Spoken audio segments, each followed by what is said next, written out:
ले ले। ये क्या है? क्या इरम पूछ रहा क्या है? सोचो, मतलब इसने ब्लैक और व्हाइट गाड़ी में नाटक किया था तो हमें ब्लैक गाड़ी ली है। अभी मैं लेने जा रही हूँ। ये फोन ज्यादा अच्छा है इरम, ये देखो तो। कलर मैं ले रही हूँ, लेकिन ये देख लो पैर पकड़ के कह रहा मम्मा व्हाइट। व्हाइट बिल्कुल फोन अच्छा नहीं लगता। अच्छा ठीक है, बताओ मेरे ऊपर आओ, इधर आओ। कौन अच्छा सा सेलेक्ट लेना करो, है? सेलेक्ट चलो करो, बताओ। सेलेक्ट करो। अच्छा ठीक है, व्हाइट ले रही हूँ। आजा आजा, व्हाइट लेंगी, आजा। आओ। अच्छा ठीक है, व्हाइट ले रहे हैं, आओ। बेटा जितने का फोन नहीं ले रहे हो ना, अभी अंकल उससे ज्यादा पैसा इसे ले लेंगे। आजा। अच्छा देर मत कर, अभी अच्छा घर चल ठीक रहा है, है। टाइगर तुम बताओ। टाइगर किसका हाथ रखेगा? टाइगर उसके 10 मिनट के चक्कर में बाद में तुम ना पछताना बस। कौन सा टाइगर, जल्दी बताओ। ये वाला, ये वाला, ये वाला, ये वाला, ये वाला, ये वाला।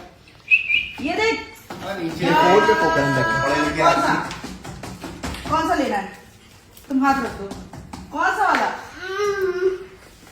ये की ये व्हाइट लेना है? व्हाइट लेना। चलो भैया।